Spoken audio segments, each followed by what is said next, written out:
Hello and welcome to this Innovation Enterprise webinar in association with Spigit. Today's webinar is the 2017 Business Innovation Report, How Companies Are Driving Transformation. Before I hand it over to our presenter today, Doug Williams from Spigit, a few words of housekeeping. This webinar is being recorded and the recording will be available within 2 to 3 working days.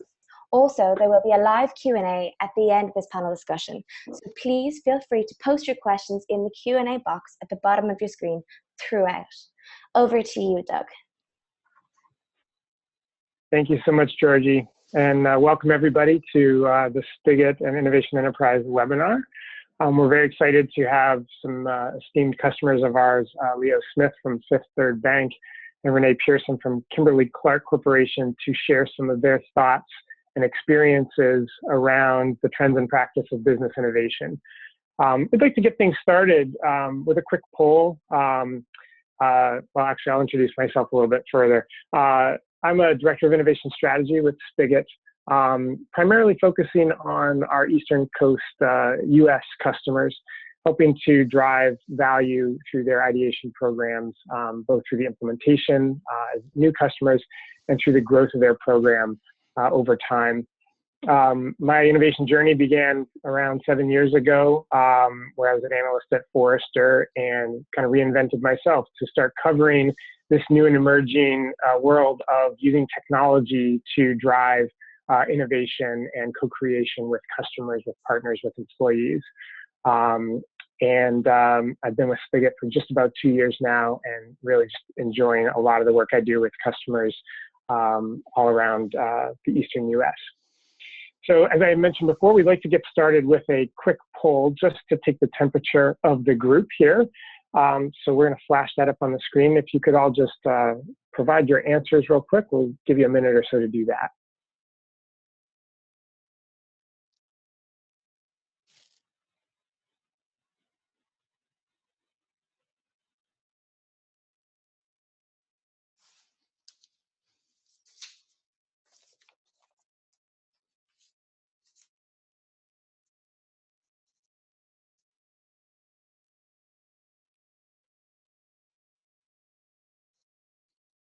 All right, we'll go leave it open for 10 more seconds to get a few more answers here.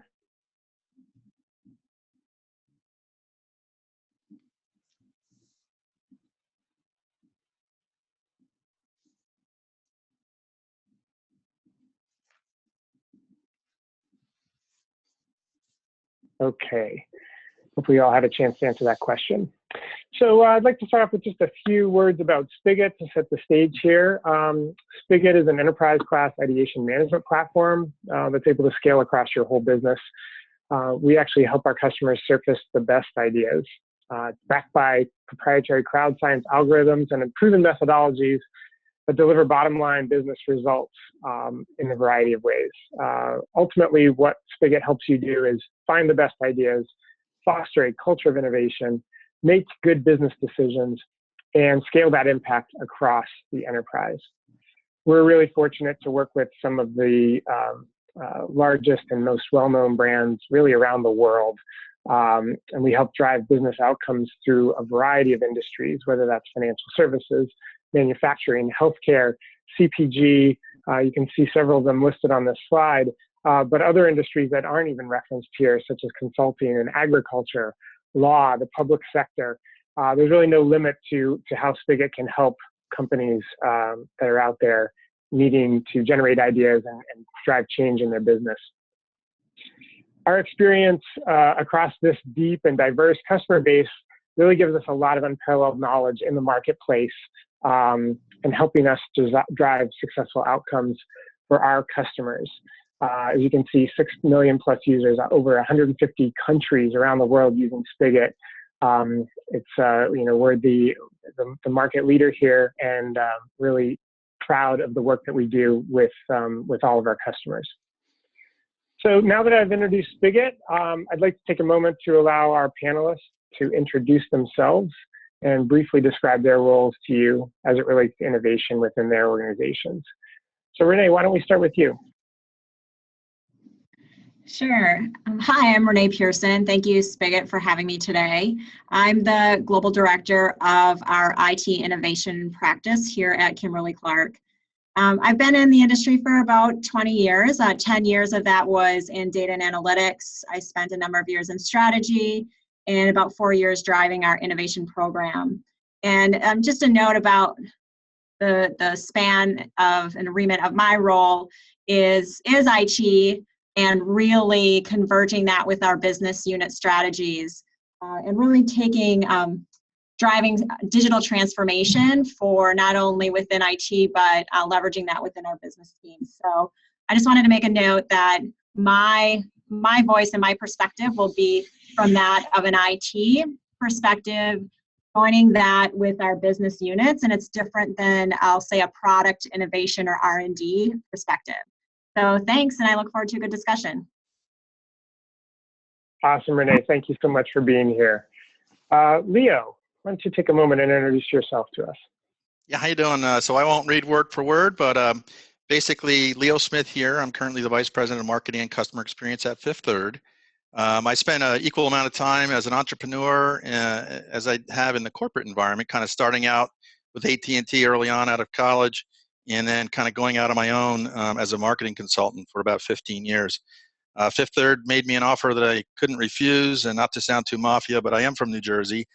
They moved me out to Cincinnati and kind of stepped in a marketing role here at Fifth Third. That quickly evolved into a customer experience role as well, realizing how vital it is to tap into the voice of the customer, but also the voice of the employee. Very nice, Leo. Thank you so much. Okay. The purpose of this webinar, sort of as an underlying factor, is this survey, customer survey that we did that translated into our 2017 Business Innovation Report. So I wanted to just touch on some of the Uber themes that came out of that report.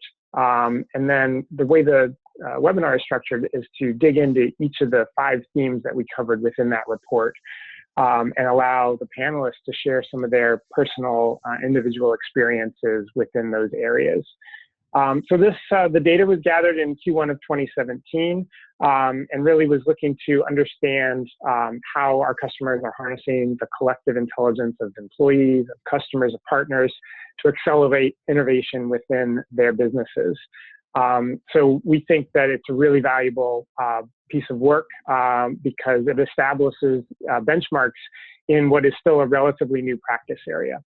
So you can see on the screen the 5 kind of key themes with regard to the key takeaways that we've established from this report. First, successful companies are applying ideation practices to many types of business challenges. Our most common use cases are around customer experience, reducing cost or waste from the organization, developing new products, and building a culture of innovation. Second, we really are seeing that innovation is everyone's business. It's not just the innovation team any longer that's driving innovation through the organization. Third, high-frequency ideation is driving business value. Our customers, on average, are running about 9 or 10 challenges a year, and our more mature customers are running double that. So it's really becoming a part of how they're doing business. Fourth, platforms can support many different types of ideation. A time-bound challenge is really kind of the most common and most well understood, but Spigit can support numerous configurations and approaches to crowdsourcing. We've got many examples to share, and even our customers are developing new ones and sharing those with us. So we're creating this great ecosystem with our customer base to drive value across all of our customers. And lastly, scalability. It's really critical to ideation success, and we see that evidence in the data. 78% of our mature customers are ideating enterprise-wide with Spigit. So those are customers who've been using crowdsourcing for 3 or more years. For those of you who'd like to download a copy of the report, there's the URL. You can get that, and you can also find it on spigit.com quite readily. So let's look at those 5 themes that I referenced.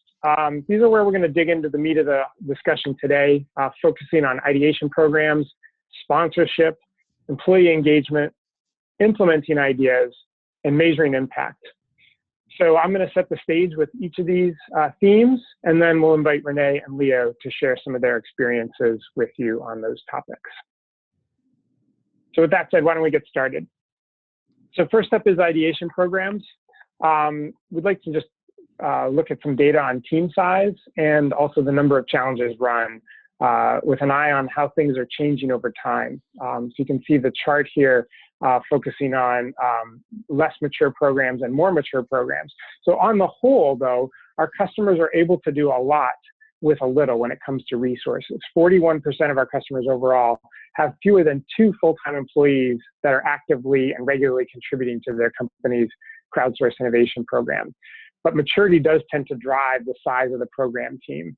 I referenced this before, 39% of mature customers have 5 or more full-time equivalents actively and regularly contributing to the program.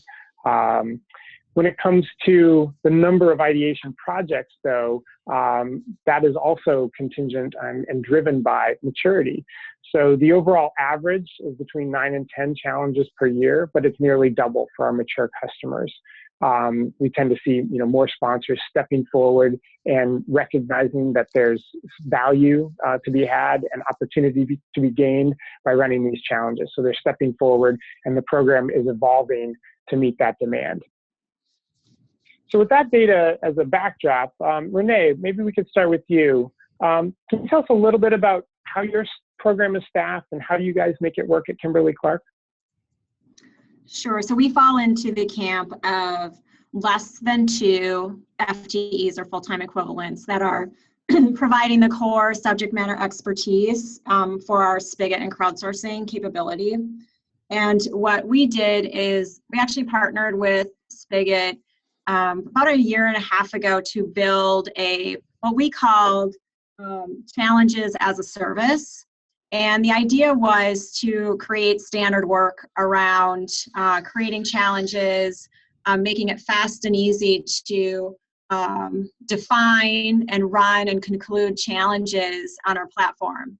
And so with that, it allows us to maintain a smaller number of FTEs, focused purely on the platform itself and enable a more federated model and really create coaches enterprise-wide that can run and manage challenges because we've created this framework for which other people can tap into and leverage. And our team is there more for guidance and support as they're executing their challenges.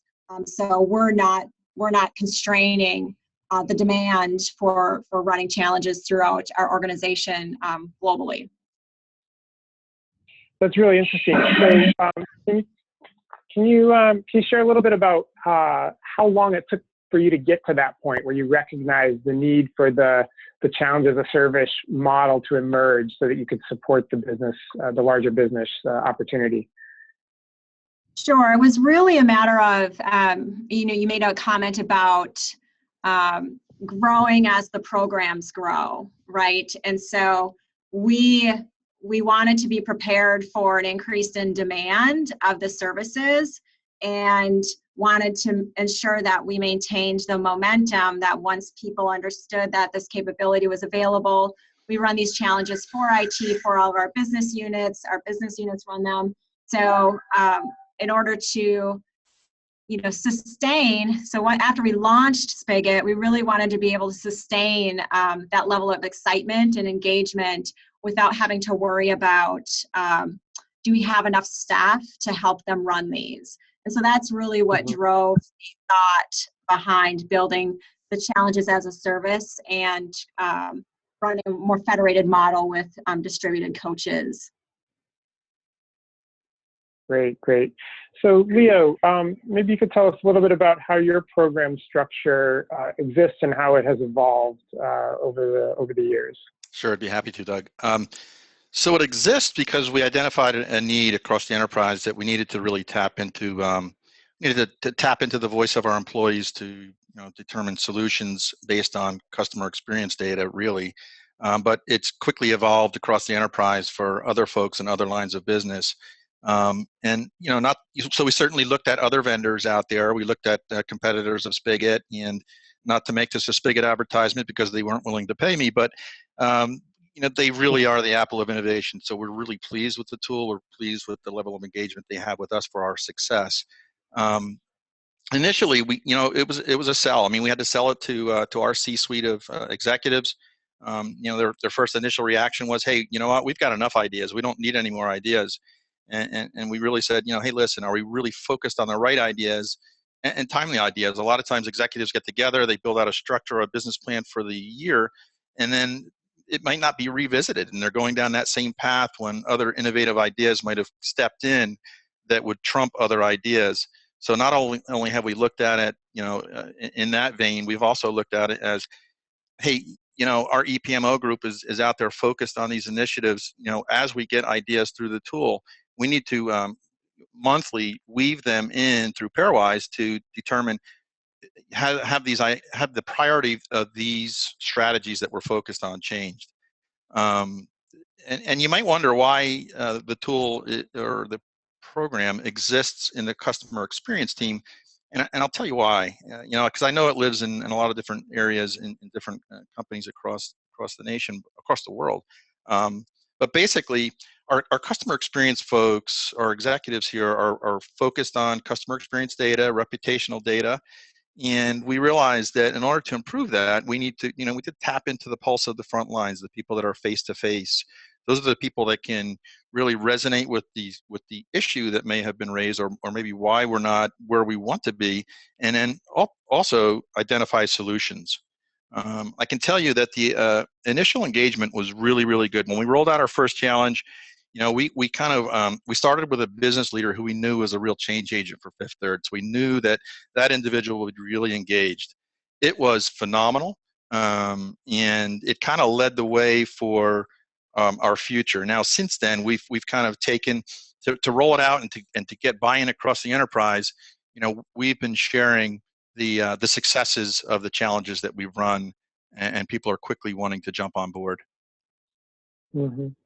What about team size, just quickly, before we move on to the next theme? How many people are working on this program at Fifth Third?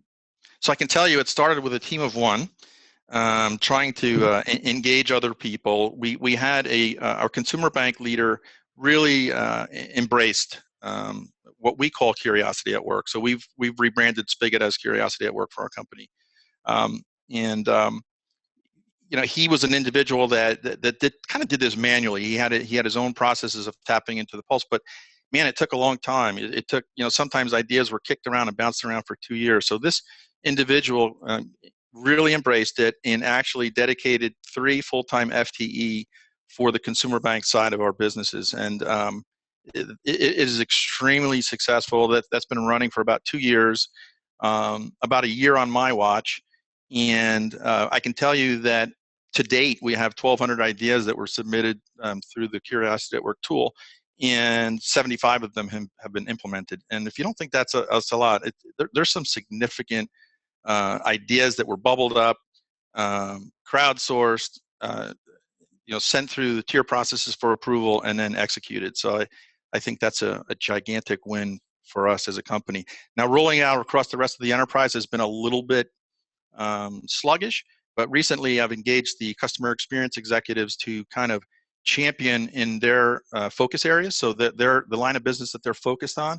I've had them reach out to people that they felt would be a champion within the line of business that could really take this and drive it.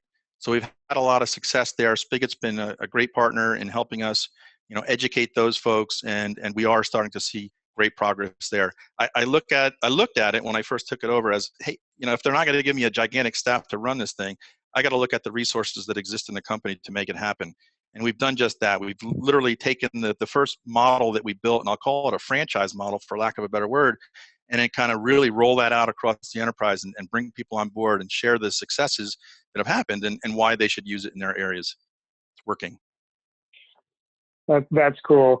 So you started referencing your franchise model, and that actually is a great tie-in. It's where we're headed next, is around the notion of sponsorship. So just as a quick backdrop, we're looking at kind of 2 focus areas of sponsorship. One at the program level. So this is kind of the ownership of the Spigit tool, or who brings it into the company and kind of manages it most proactively.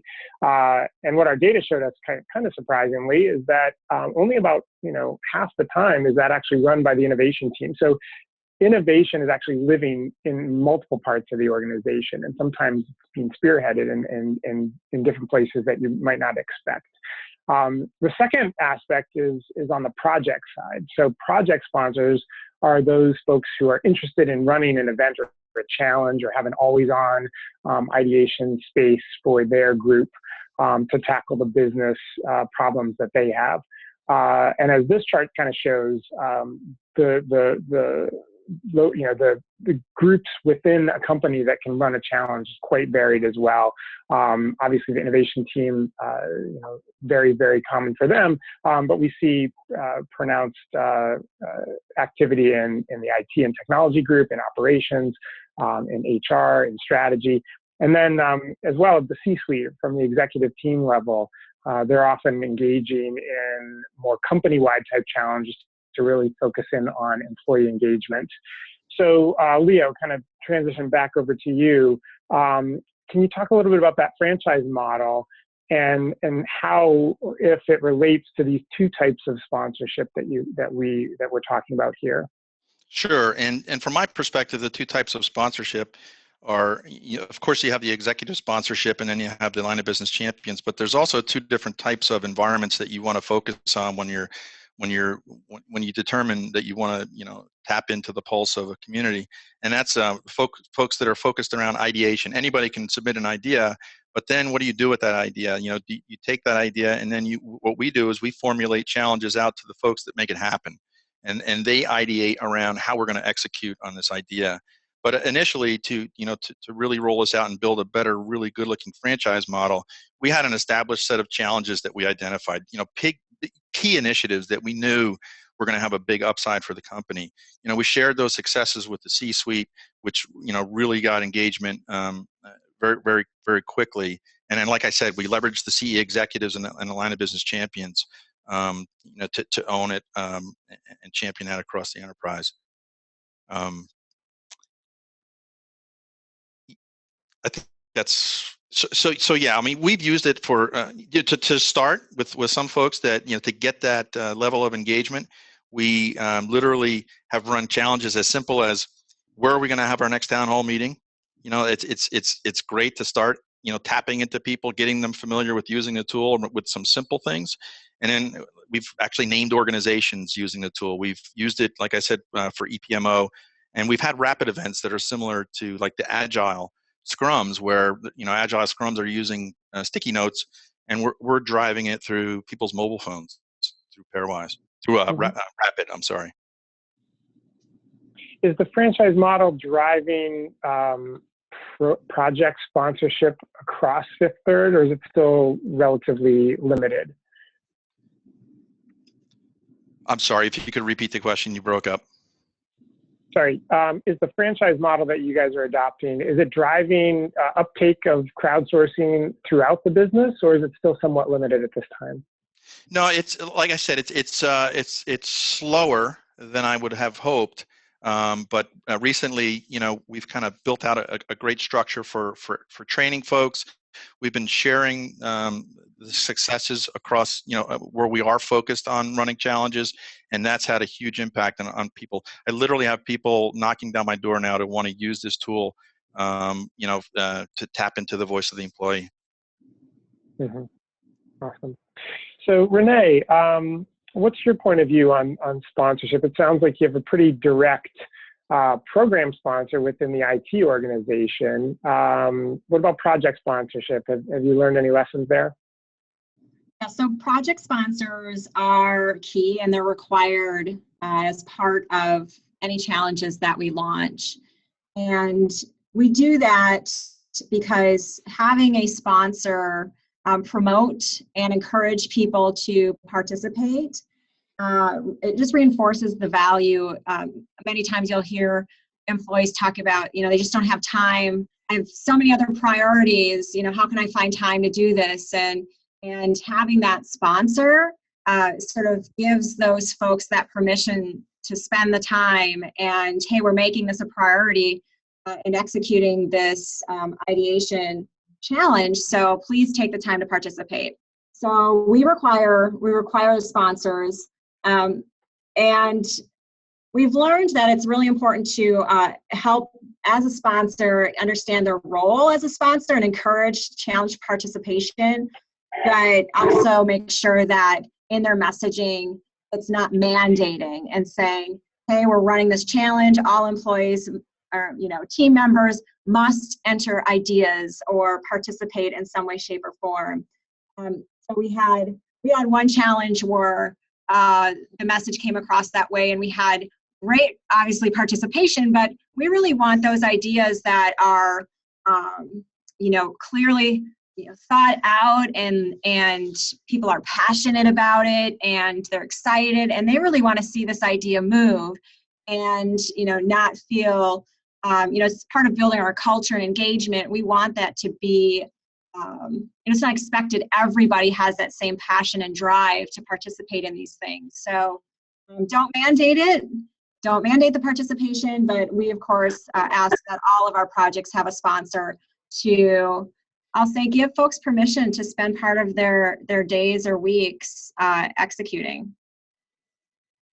Right on. That's a common theme, I think, for a lot of customers, especially when they're first getting started. It's really about changing the way they work with employees and helping them to understand that this is their input is valued, and that it is okay to make time in the day for that.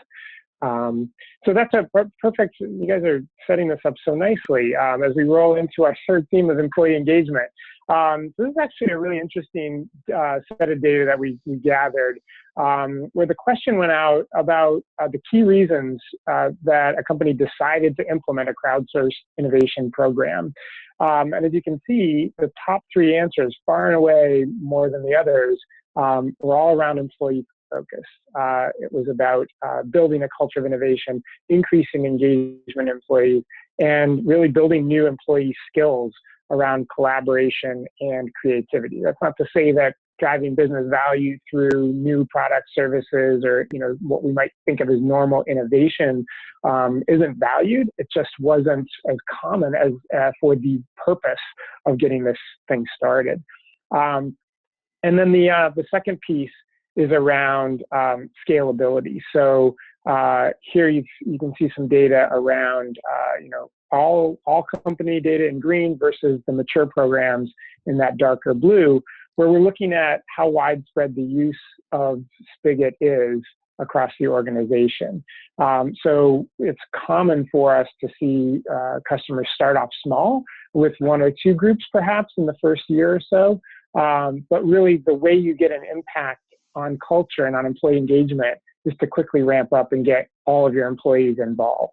And that's exactly what we're seeing as witnessed by that 78% of mature programs, really engaging employees company-wide. So with that in mind, Renee, can you talk a little bit about the culture change piece as a driver for Kimberly-Clark when they decided to leverage crowdsourcing? Was that an important driver for you? Absolutely, and especially now in the importance of driving digital transformation, we are really focused on building the mindset of our IT organization and leading our businesses in new and emerging technology, new ways of thinking, new ideas, new ways of working. All of that, really epitomizes what Spigit is trying to reinforce. And one of the big events that we had earlier this year, you mentioned using Spigit in different ways. We actually used Spigit for running a global IT-wide virtual hackathon in the first quarter. And we posed a challenge out to our IT community. It was our targeted audience. We had some business participation as well, but then we invited our different business unit executives to come and hear our team members' ideas. So they got to pitch their their ideas and their hack to our business unit executives. And we have a handful of those ideas that now, because of that, have business unit sponsorship and are moving forward. So that did a number of things for us. Number one, as an IT organization, we gave everybody a voice to engage in innovation and share their ideas. And we got ideas from internal IT process improvement all the way to new product ideas. So, it was really a great diversity in participation and thought. Second, we had business partnership and engagement. As I mentioned, we had our executives on board to judge some of the hacks at the end of our hackathon.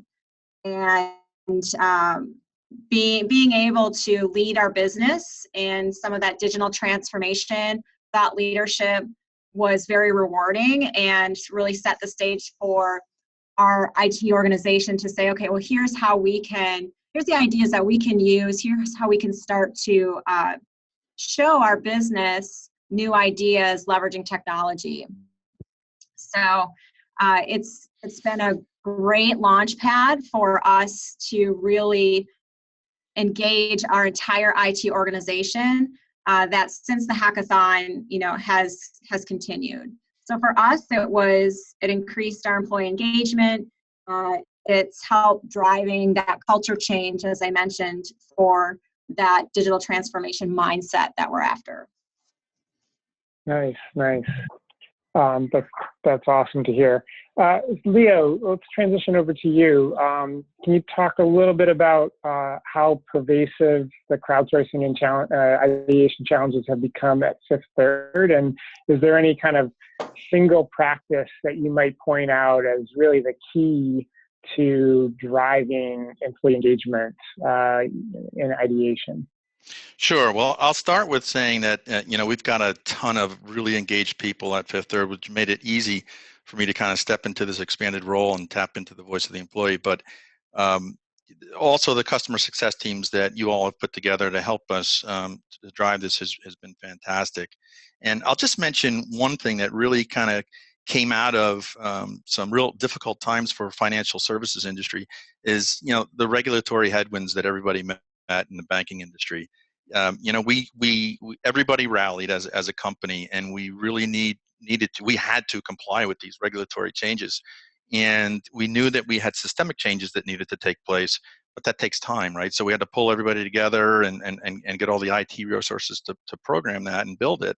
But what do we do in the interim? So we literally tapped into the voice of our employees around manual solutions to be successful during that time, to make sure that we were seamless and transparent to our customers during this time of change. So I can say that particular event really kind of pulled everybody together. It's almost like, I hate to use this, this analysis, but when something tragic happens in an area or something significant happens, everybody comes together and rallies around it. And I really saw it there. So after that time, it throttled back a little bit because everybody got busy with their regular day jobs and we didn't have dedicated staff to do this, but really pleased with the progress that we're making, and we're about to blow the roof off this thing in a big way, and I'll tell you how. So we do an annual employee survey, and Fifth Third has been measured by its employees and done very well as a workplace, as measured by Gallup, right? Top workplaces. So what we've never done before was we've never kind of come back from the survey and said, hey, here's the voice of the employee, here's what they're saying. Let's go back to them with each of these focus areas and tap into it. So we're about to flip the switch on that to where we're going to go out and what these are the top 3 things that you said were opportunity areas for Fifth Third. Well, let's take them one-on-one as a community of 18,000 and let's rally around this, right, and build solutions. The next thing is when I first heard about this tool, I said, my gosh, we spent a ton of money in customer experience on external surveys, millions of dollars, right? We have 18,000 employees that are also customers. Why aren't we using the Spigit tool to tap into the voice of the employee around our products and services? They know best. they're not people that we're calling while they're eating dinner at night, wanting them to take a survey. These are people that are engaged. They want to be better. They want us to be better. And when we disposition all of these, ideas that come in from our employee population, we can build focus groups, and we can tap into them further than we ever could with a customer. So we're super excited about that, and we're about to flip the switch on that. And then last but not least is employees as advocates. So we really, based on identifying how we can make our products and services better for our customers, we also want to build a better product suite for our employees. So that's the next logical progression in what we are going to be focusing the tool on. And I truly anticipate everybody being fully engaged. That's tremendous. I love the notion of the employee as surrogates for customers. I think there's a lot of companies out there who could take advantage of that approach. And you're absolutely right that there's something much more attractive about engaging with people who believe strongly in the business and the brand and want it to be better as a customer, happen also to be employees, versus interrupting someone's dinner and trying to get them to answer a few questions. So that seems like a really brilliant approach. Recognizing that time, we were trying to get Q&A started in about 8 minutes. So we've got 2 more themes to quickly touch on. So let's try to hit them both real fast here. So theme 4 is on implementing ideas. We talked a little bit about that earlier. Renee touched on it with regard to those business sponsors, taking ownership of some hackathon ideas. Here, we basically have identified the lack of follow-through on implementation as the primary risk for the ideation program. And that can cause failure in 2 different ways, right? It fails to deliver on the investment in the ideation program itself, but it also fails to deliver the business solution that the challenge was designed to address. So it's kind of a double whammy there, and it's one that is going to sink a program rather quickly if it's not addressed up front. So Leo, maybe we can start with you on this one. What does the process for implementation look like at Fifth Third, and how involved is your team in that? Are they active? Are they passive? Does it matter? Does it depend on the type of challenge? Yeah, great question. I'll start with kind of addressing the first thing about engagement. If you don't execute on the ideas, if the community is bubbling up the top ideas and you're not doing anything with it, you can't. It would be extremely disengaging. I once opened a fortune cookie that said, "Ideas not coupled with action never grow bigger than the brain cells they occupied," and it's so true. So talk about how to disengage people. Don't do anything with their ideas. But if you're tapping into the pulse of a community and you're bubbling up the top ideas, first of all, you mitigate the don't shoot the messenger when you come back to tell somebody their idea isn't going to be executed. The pulse of the community is determining what we're going to focus on. But when you talk about executing and who's involved, so we do our best. We bubble up the ideas. We know who to engage. We know the experts to review the ideas to kind of say, what's the value to the company? Where's the value going to hit? What area? And how hard is it to execute and implement? And for some of the simpler ideas, we just basically have triage teams built within each line of business that kind of take those low-hanging fruit, quick fixes that don't require a whole lot of time or effort to think about. Just do it, right?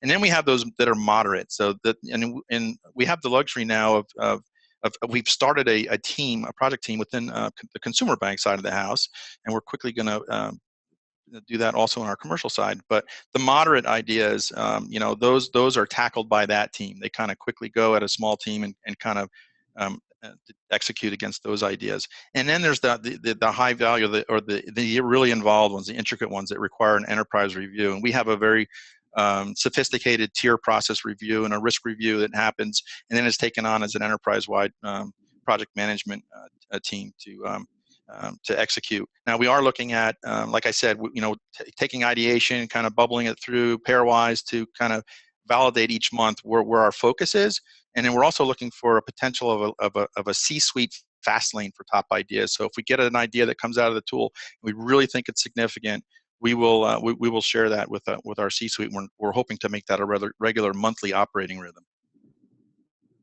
Got it. Yeah, I can imagine you don't want while a process can be helpful in a framework like you've outlined with the triage, the moderate, and the high, being a useful framework, you don't want that to bog down or suffocate an idea that could potentially get on the fast track and get out into having an impact quicker. So that resonates with me. Renee, can you tell us a little bit about how involved the Kimberly-Clark ideation teams are in the implementation of ideas, or is it more tracking that you're doing there?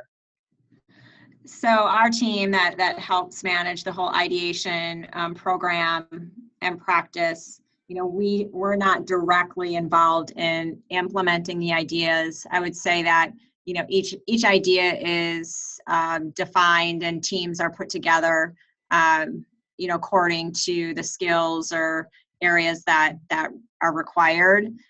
So what we do is for programs, I mentioned our hackathon that we ran, we will track ideas and try to understand where did those ideas come from. Did it derive from our Spigit ideation process, from a hackathon, and right now we sort of manually track some of these ideas to understand how far is it going through our innovation pipeline, so that at least we understand the value in having a platform like Spigit. Doing things like a hackathon or an idea jam are adding value, because purely collecting more ideas is, as I think, Leo, you mentioned the comment about, well, we have plenty of ideas. So we really need to show that ideas are moving forward, but the teams that are implementing are really put together on idea by idea or case by case basis. Sure. Yeah, I think our data suggests that about 1/4 of our customers' crowdsourcing teams are always involved in implementation, and 68% or so are involved at least half the time. So that leaves a pretty good chunk that are not that involved, just like right as is the case at Kimberly-Clark.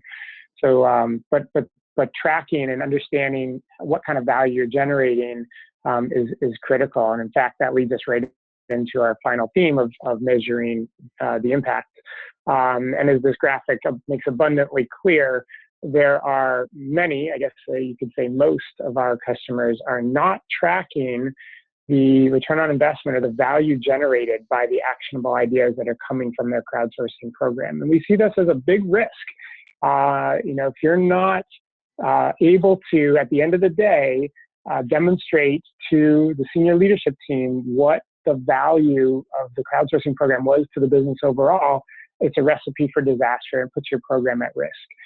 So we're strongly encouraging our customers to think through this process.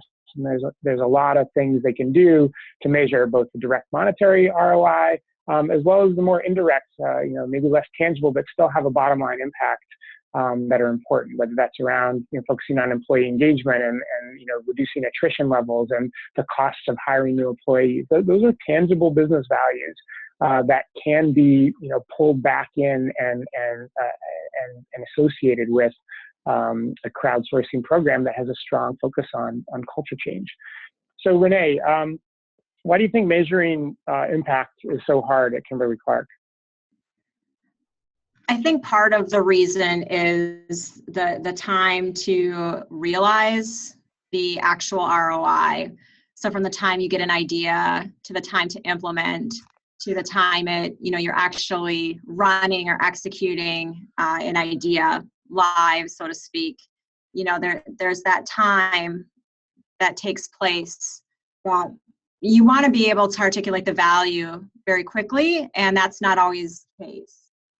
The other thing is, I think that oftentimes different ideas are blended together, or promotions or whatever the case is, and so sometimes it's very hard to pinpoint exactly the full benefit of one specific idea when it's combined with others as well. So we're working harder to understand, at least to articulate the value that our ideation program fed into overall impact to our businesses.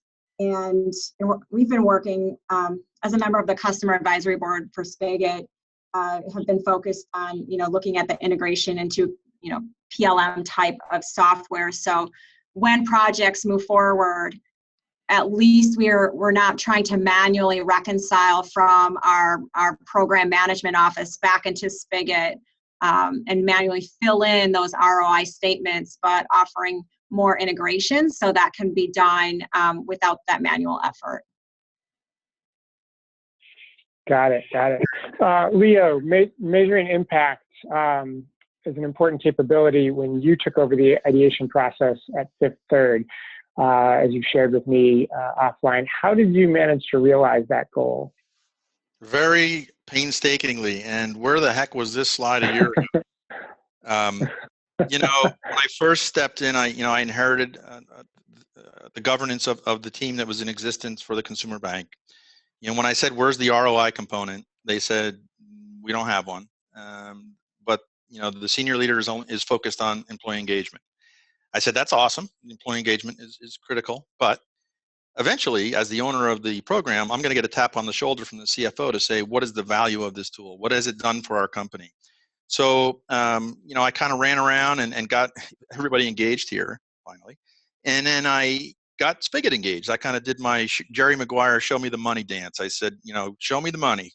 Let's build this into the tool. And, I don't care if you give it away, sell it, to other customers. I need it now. And not only did you guys step up in a big way to build that out, you also built the ability for me to have the team take past ideas and run them through this now tool to determine the ROI component. And while so that's working today. So we've flipped that on. It's working.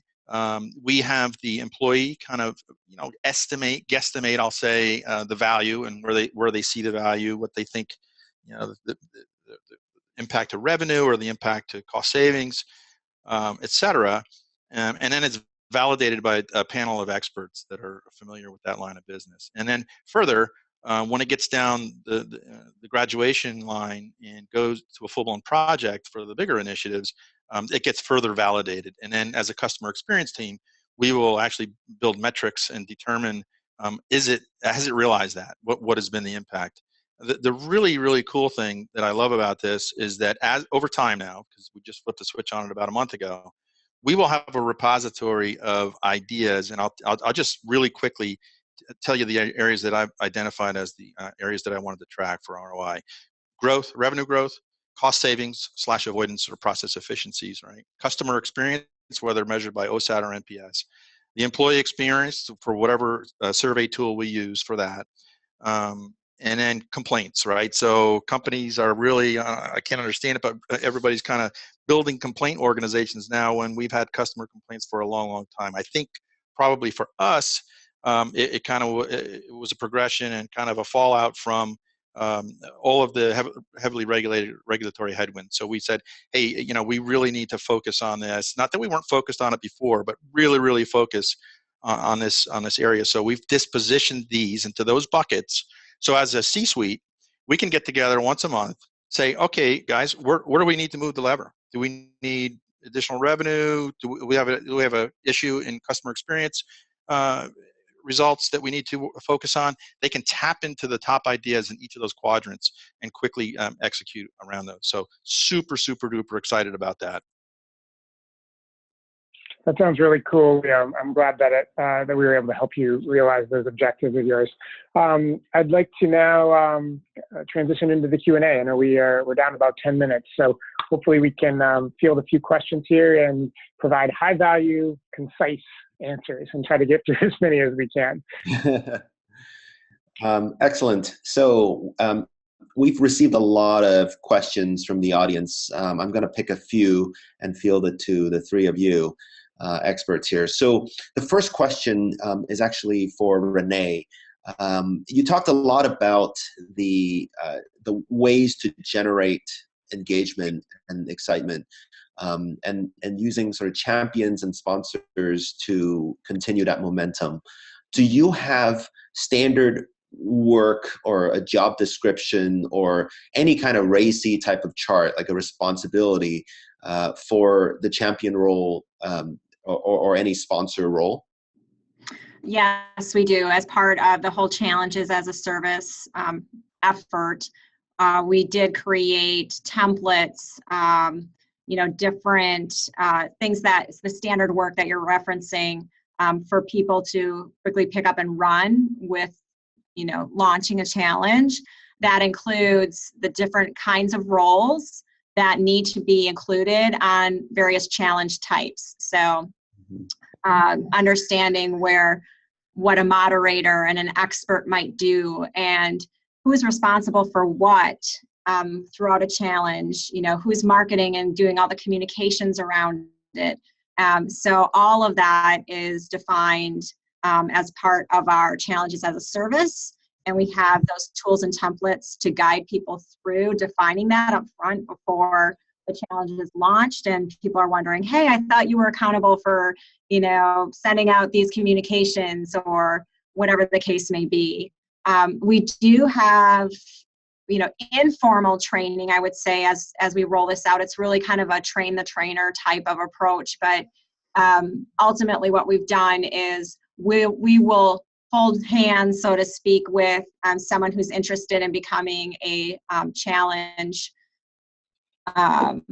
coach, whatever team they may be on, and we will guide them and walk them through executing the challenge setup and delivery.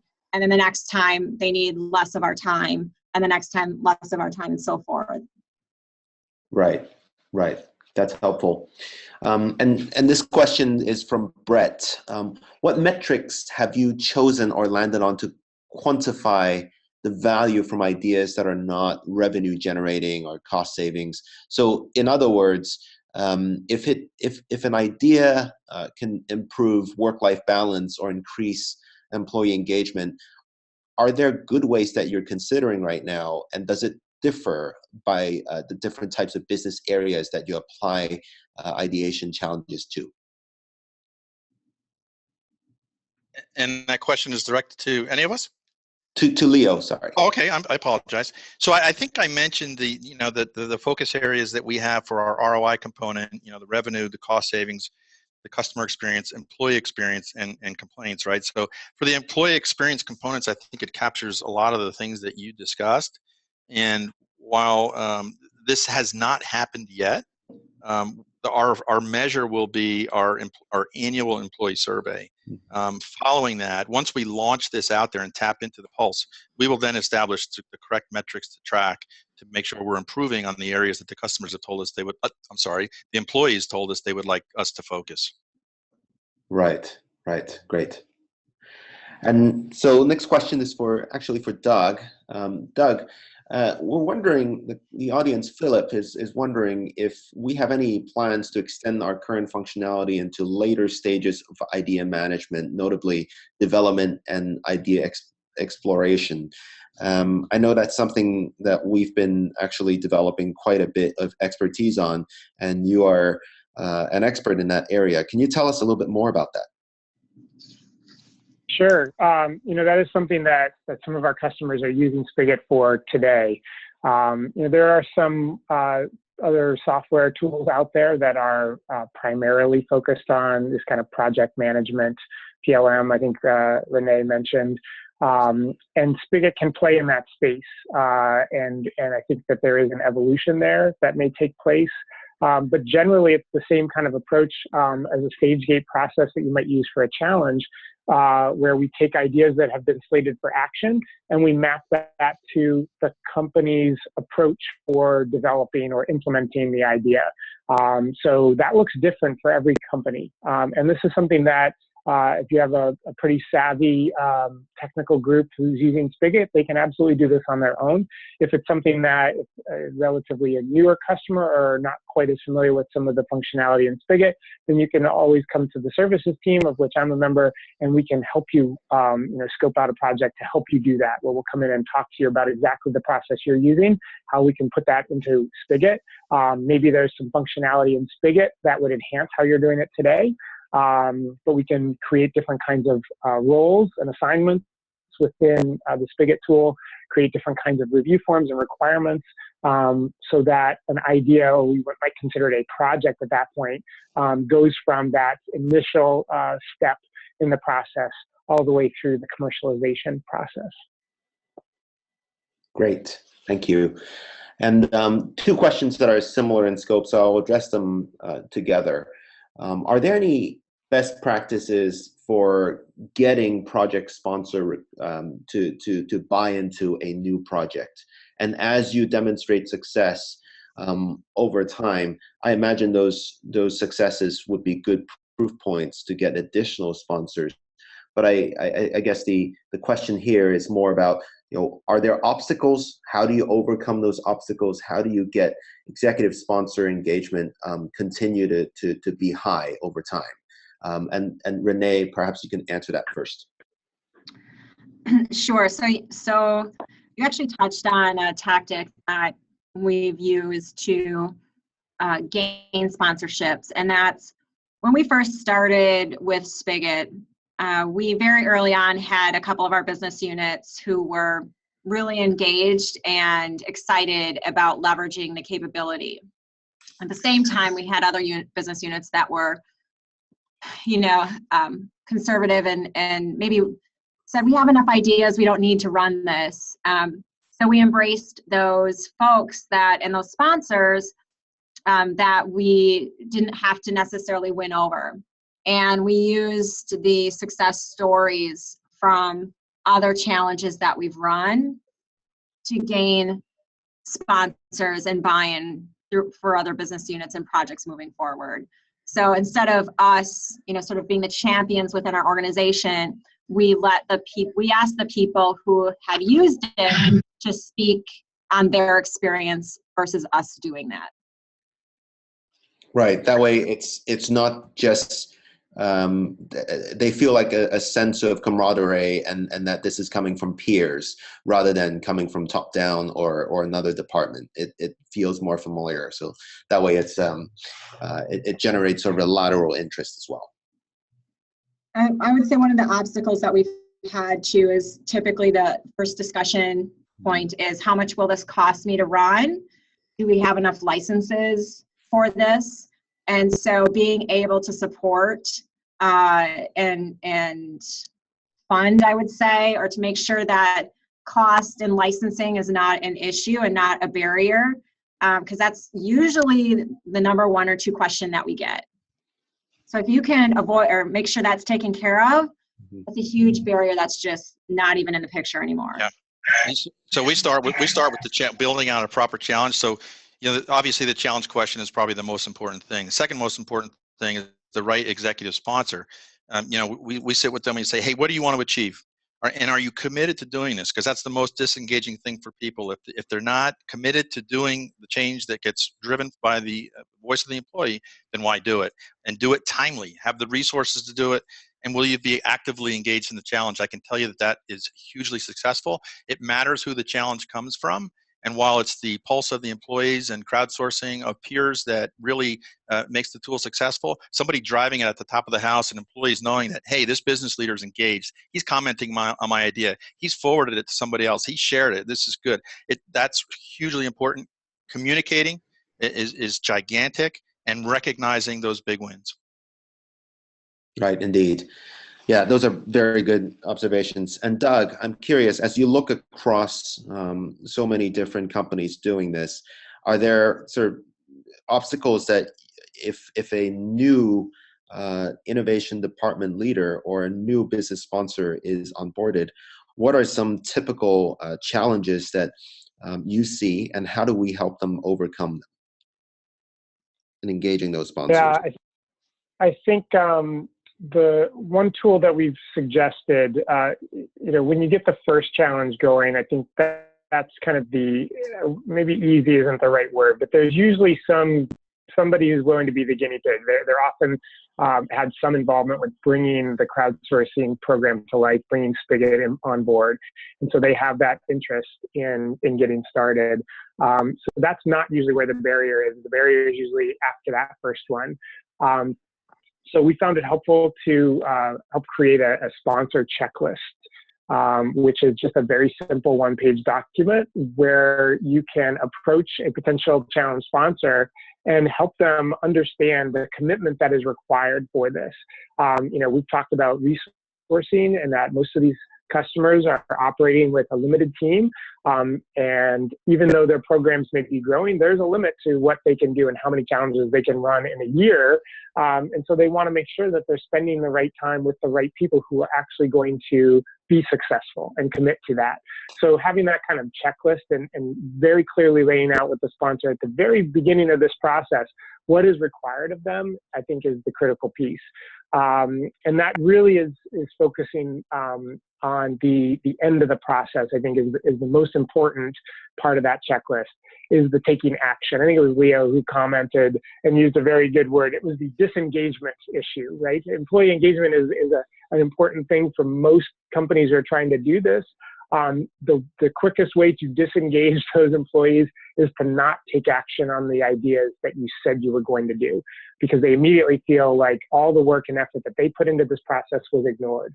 Absolutely. And that puts a very sour experience, and it's hard to recover from that. And that is so that's on the sponsor, but it can cast a cloud over the entire program. And so it can impact others not related to that sponsor. And so the program team needs to be really careful that they avoid those situations. Great. Thank you, everyone. Doug, back to you. I think we're out of time. Thanks, Duncan. Yeah, it looks like we are. Hopefully some of you have stuck with us for the last couple minutes here. I'd just like to thank all of you who are attending. We're very happy that you're able to come so we can share some thoughts and comments with you. Special thank you to Renee and to Leo for sharing their stories today, and as well as the time that they put into preparing for this. So guys, we really appreciate your time, and thank you so much for coming. If any of you liked what you heard today, please get in touch with us. You can always visit Spigit.com to learn more about us, get a copy of the benchmarking study that we've been talking about today, and continue the conversation. So thank you once again. Thank you, Renee. Thank you, Leo. Thank you to Innovation Enterprise for hosting us. Thank you, Doug. Thank you.